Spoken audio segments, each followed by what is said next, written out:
হ্যাঁ, এবার যদি পেছান তাহলে কিন্তু এবার মাইন্ড কিন্তু কঠিন হবে। আচ্ছা, ফ্ল্যাশটা একটু ভালো করে ধরেন। হ্যাঁ, রেডি। আচ্ছা ফ্ল্যাশ ধরেন ভাই, আপনারা সবাই যদি মোবাইল ধরেন। এই গ্রামের নাম কি ফরিদপুর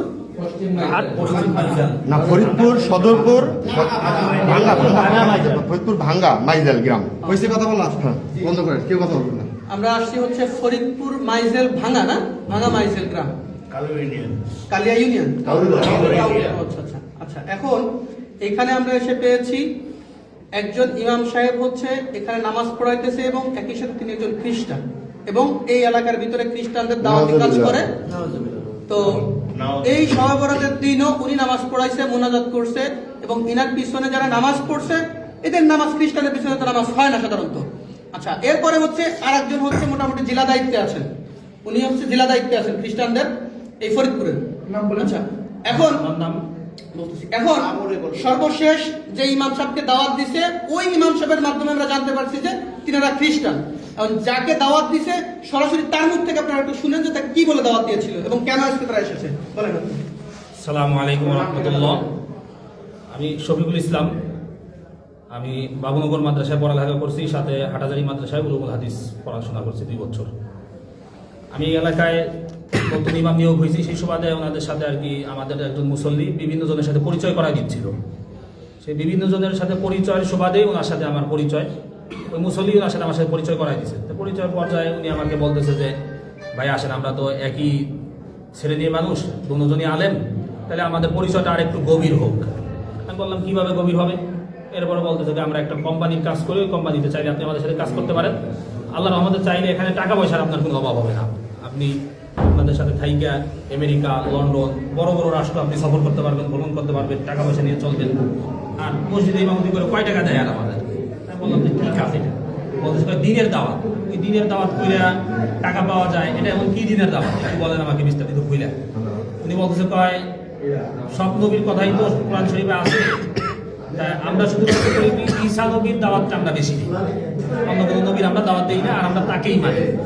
আমি বুঝতে পারলাম যে এখানে আসলে উনি খ্রিস্টান মিশনারিদের একটা কাজ চক্রান্ত, যার কারণে আমি ওনাকে আস্তে আস্তে আমার লাইনে আনার পর্যায়ে এক পর্যায়ে গত পরশুদিন ফোনে আমার সাথে বলতেছিল যে কোরআনের মধ্যে মুহাম্মাদের নাম আর কয় জায়গায় আছে, তার থেকে আমাদের ঈসা আলাইহিস সালামের নাম, মাসিহা ঈসার নাম আরো বেশি জায়গায় আছে, এরকম বলতেছে। পরে আমি গতকালকে সর্বশেষ জিজ্ঞাসা করি যে ভাই আমার, তাহলে উনি আমাকে অনেকদিন ধরে পারাপারি করতেছিল যে আমাকে কি দিবে, ওই তরিকা দিবে, কিছু কিতাবাদি আমাকে দেওয়ার কথা ছিল, কিন্তু তরিকা না দেওয়ার কারণে কিতাবাদি উনি আমাকে দিচ্ছে না।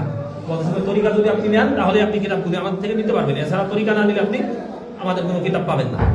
বললাম যে তাহলে কি করতে পারবেন? আপনাকে আগে তরিকা নিতে হবে। তরিকা কিভাবে নিব? এই তরিকা নেওয়ার জন্যই আজকে আমার এখানে আসা। যাওয়ার কথা ছিল প্রথমে ফরিদপুর, কিন্তু আমি ফরিদপুর যখন যাচ্ছিলাম না তখন এখানে আসলাম। এখানে এসে আজকে আমাদের কার্যক্রম যেটা ছিল সেটা হচ্ছিল কি যে উনি আর আমি দুজন মিলে নদীতে নামবো। আজকের প্রোগ্রাম যেটা ছিল সেটা হচ্ছিল কি আমরা দুইজন একসাথে নদীতে নামবো।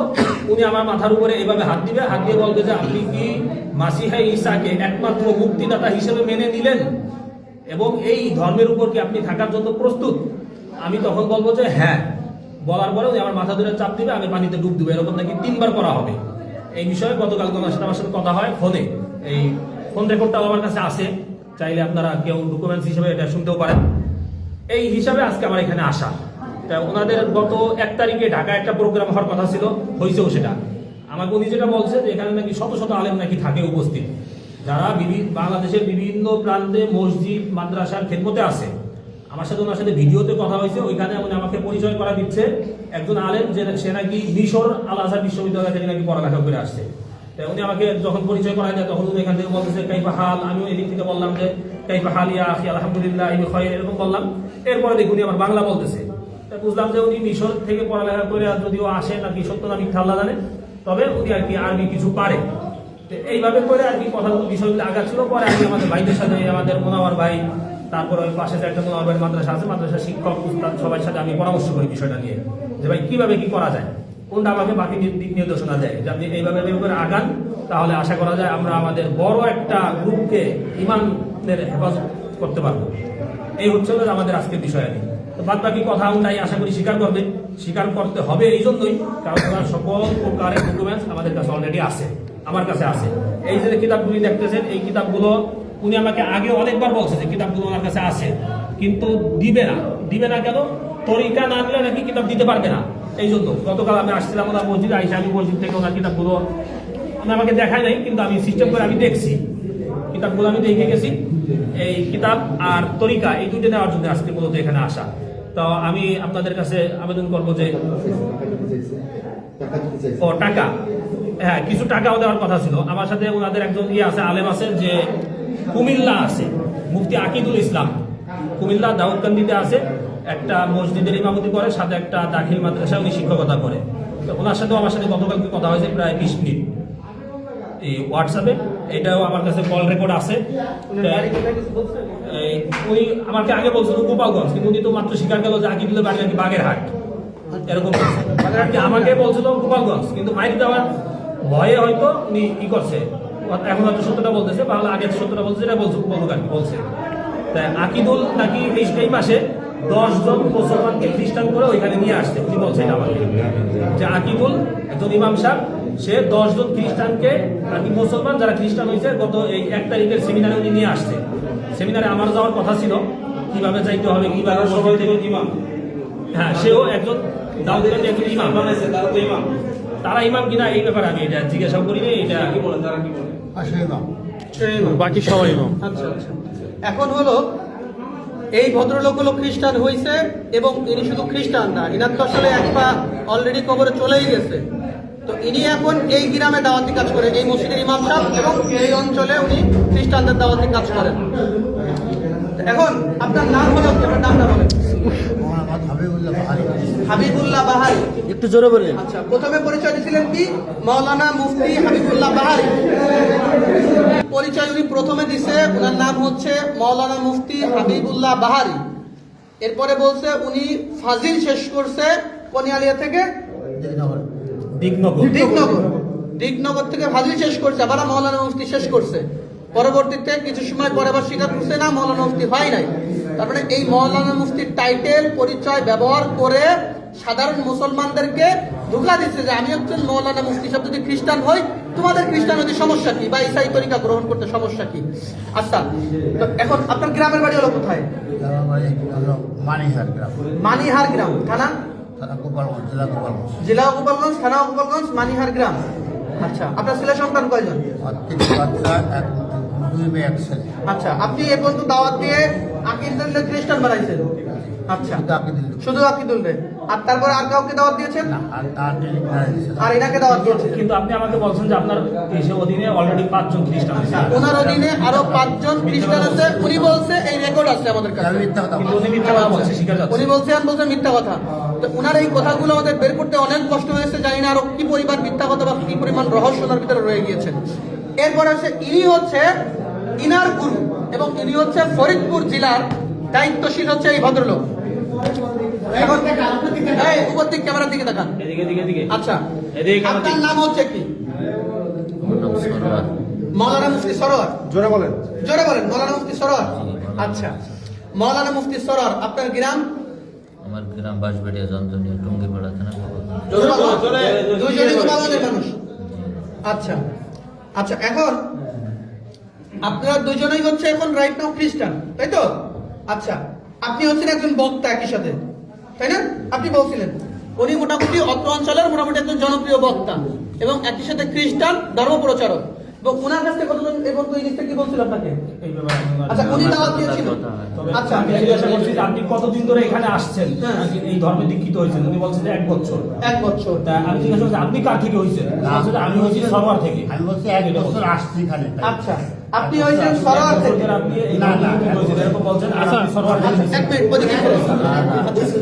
আপনি রাইট, এদিকে তাকান।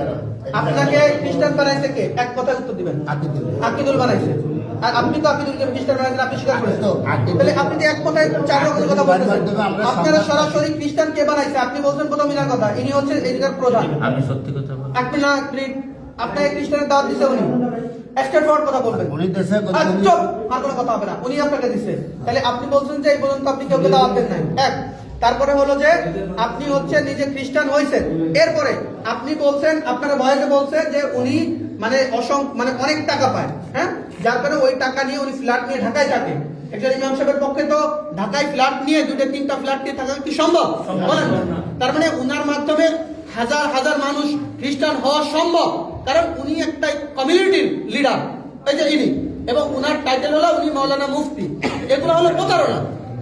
হ্যাঁ, এবার গত মাসে 1 লাখ টাকা কামাইছে, তাই না? তাই বলছে, ভিডিও আছে, ওনারা দাওয়াত দিয়েছে। আচ্ছা, আর আপনি এক মিনিট আপনি ওনাকে দাওয়াত দিয়েছেন, স্ট্রেট ফরওয়ার্ড করে বলবেন, ওনাকে দাওয়াত দিয়েছেন, চুপ, দাওয়াত দিয়েছেন, ওকে। আপনি বলছেন যে আপনি করে দাওয়াত দেন নাই। এই একজন পাওয়া গেল আপনাদের খ্রিস্টান, ওই একজন পাওয়া গেল উনি ওনাকে দাওয়াত দিয়েছেন। আচ্ছা আচ্ছা, এই হলো, আচ্ছা এই হলো আমাদের অবস্থা। আর এইরকম অবস্থায় সারা বাংলাদেশে এইরকম অসংখ্য মানুষ পাওয়া যাচ্ছে যারা এই ধরনের প্রতারণা আমাদের মুসলমান কমিউনিটির সাথে করতেছে। ওনারা দুজনই খ্রিস্টান, অথচ ওনারা টুপি দাঁড়িয়ে এখনো ওনাদের লিপস্টিক আছে। তার মানে এটা হলো মূলত আমাদের সাথে প্রতারণা, সাধারণ মুসলমানদের সাথে প্রতারণা। এইভাবে এই দেশটাকে তিলে তিলে এই খ্রিস্টানরা দখল করে ফেলতেছে। আমাদের বান্দরবন, খাগড়াছড়ি, এই সমস্ত জায়গাগুলো আমাদের দিনাজপুর সব জায়গায় একই অবস্থা ভাই। তো এই জন্য এই যে ইনাদের আপনাদের কাছে কোনো তথ্য আছে এদের ব্যাপারে? আচ্ছা, যাই হোক, এই হলো অবস্থা আমাদের। তো আমরা ওনাদেরকে পাইছি, এই হলো কিতাব, এই কিতাবের মাধ্যমে, এই কিতাবের নাম দিয়েছে কিতাবুল মুকাদ্দাস, অথচ এই কিতাবের নাম হিন্দুদের মানে খ্রিস্টানদের ধর্মগ্রন্থের নাম হচ্ছে বাইবেল। কি নাম? ওদের নাম হলো বাইবেল। এরা মুসলমানদেরকে প্রতারণা করার জন্য এই যে হচ্ছে ওনাদের মূল ইশার নাম হচ্ছে a translation of the holy Bible, অর্থাৎ এটা ট্রান্সলেশন অনুবাদ করা হয়েছে হোলি বাইবেল থেকে, অর্থাৎ পবিত্র বাইবেল থেকে। তো অনুবাদ করা হইলে এটা কিতাবুল মুকাদ্দাস হলো কিভাবে? একই সাথে এই যে মনোগ্রামটা, এটা আমরা কোরআন শরীফে ব্যবহার করি না? তো এইটা ব্যবহার করছে সাধারণ মানুষ, যদি মনে করে এটাও কোরআন শরীফের মতো। হ্যাঁ, এইভাবে এই দেশের মানুষদেরকে প্রতারণা করতেছে, এরকম শত শত বই ওনারা করছে। যাই হোক, এই ছিল আমাদের আজকের বিষয়বস্তু। আসসালামু আলাইকুম ওয়া রাহমাতুল্লাহ। ওই যে হুজুরের একটু স্বীকারোক্তি। আচ্ছা, আমরা দেখেন আলেম সমাজ বেইজ্জতি করা আমাদের উদ্দেশ্য ছিল না। বেইজ্জতি করা কি ছিল না? একজন মানুষ, আমার ঘরে কিতাবুল মুকাদ্দাস আছে, বাইবেল আছে, আমি যেহেতু দাওয়াতের কাজ করি, আমি পড়াশোনা করি, এই জন্য কেউ তোমাকে খ্রিস্টান বলতে পারে না। এই জন্য মূলত আমরা আসছিলাম কি, কিন্তু যেহেতু তরিকাবন্দি দেয়, যে তরিকাবন্দি দেয় তার ব্যাপারে আসলে খ্রিস্টান না এ কথা বলা যায় না। যে তরিকাবন্দি দেয় সে কি খ্রিস্টান। যে আমার কথা বোঝেন, আপনি মুসলমান না হলে তারা কিন্তু খতম করে মুসলমান করাতে পারবেন না, আর একজনের কালিমা পড়ে মুসলমান করাইতে পারবেন না, এটা কি না? সম্ভব না। অর্থাৎ আমরা মূলত এই কথাগুলো বলি এজন্য একটু চাপ সৃষ্টি করি যে আসলে বিষয়টা কি। আমরা ওনাদের কাছে একটু চাপাচাপি করছি যাতে যে আমাদের ভাই দিন শেষে তারা সবাই আদম হওয়ার সন্তান, আর মুসলমান ইমানদার হলে তো কোনো কথা নেই। মোবাইল করে কথা বলবেন না, কিছু করে কথা বলবেন না, কানে রায় কথা বলবেন না। এই জন্য আমরা তাদেরকে জিজ্ঞেস করছিলাম, ভাই আমরা তাদেরকে কি করছিলাম, জিজ্ঞেসের পর আমাদের সরোয়ার সাহেব উনি এই যে আমাদের হাবিবুল্লাহ বাহারি সাহেবকে বাইরে করে বাপ্তিস্ম দিয়েছে, তাই তো? হ্যাঁ, এই যে বাপ্তিস্ম দিয়েছে, আমরা আসলে সম্মানিত মানুষ, আমরা চাই না এটা করতে, কিন্তু শয়তানের ধোঁকায় পড়ে হয়তো করে ফেলছে। তওবার সুযোগ আছে প্রকাশ্যে, যেহেতু এটা কবে কখন করবো এটা আমরা আমি এখনই তওবা করব না, না আমি এখনই তওবা করব। আমরা এই জন্য আসলে ভাই, এখন যদি আমরা বাইরে ছেড়ে দেই, এটা আইন মানে ওই যে যারা আছে বাইরে তারা তুলে নেবে।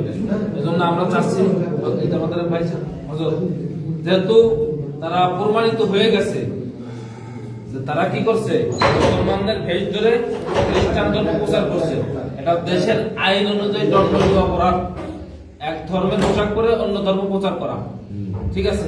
এজন্য আমরা তাদেরকে প্রশাসনের হাতে তুলে দিতে চাচ্ছি। কারণ আমি নিলে পারা আজকে হয়তো এই গ্রামে আমি থাকবো না, আমি আমার বাড়ি বলমারি থানা, ফরিদপুর জেলার সন্তান, কিন্তু কালকে এই এলাকাবাসী থাকবে, কিন্তু মাথা গরম করলে কিন্তু ভাই হবে না, ঠিক আছে? আমরা তাদেরকে আর একটা কথা কি দাওয়াত যেটা সেটা আমরা সে আলেম মানুষ, এই মসজিদের সভাপতি আছেন, তারা থেকে আমরা বেরোয় যাবো, সবাইকে নিয়ে যাবো। আপনারা যে কোনো ভাবে স্থানীয় যারা আছেন তারা কি করবেন, মানে না আমরা চলে গেলে তো হবে না। মাঝখানে একটু বলি, উনি যেখানে বর্তমানে আছে ওখানে অলরেডি কিছু আমি লোক পাঠাই দিয়েছি নগরবন্ধার ওই 4-8 এলাকার ভিতরে। হ্যাঁ। ওনার মাদ্রাসায় যেতেছে, এই বিষয়ে আমরা কি করতে পারি? ওই বিষয়ে যদি উনি ফিরে আসে বা ওই এলাকায় কাকে দাওয়াত দিছে কিনা, আসলে তো এগুলো কাজ লং টাইম করা লং দরকার। টাইম ওই মাদ্রাসার শিক্ষকরা খ্রিস্টান হওয়ার শিক্ষক- সম্ভাবনা আরো খুব বেশি। ওই মাদ্রাসার শিক্ষক খ্রিস্টান হওয়ার সম্ভাবনা প্রধান বেশি। শিক্ষক তার মত অনুযায়ী মানুষকে নেয়। হ্যাঁ, আমাদের কালিয়াতে এরকম ঘটনা পাওয়া গেছে যে মাদ্রাসাটা পরিচালনা হচ্ছে খ্রিস্টানদের টাকায়। না, সুতরাং খুব সম্ভাবনা আছে ওনার মাদ্রাসার পুরো সিস্টেমটা এই ওনাকে পানি দেন তো একটু। এখন বিষয় হলো যে ওনার মাদ্রাসায় আমরা যেতে পারি, এটা একটা হইতে পারে। আর আরেকটা বিষয় হলো দাঁড়ান, চুপ করেন। সভাপতিকে মাদ্রাসা আমি একটু বলছি, সভাপতিকে আমার ভিডিওটা বন্ধ এখন। সভাপতি আপনি না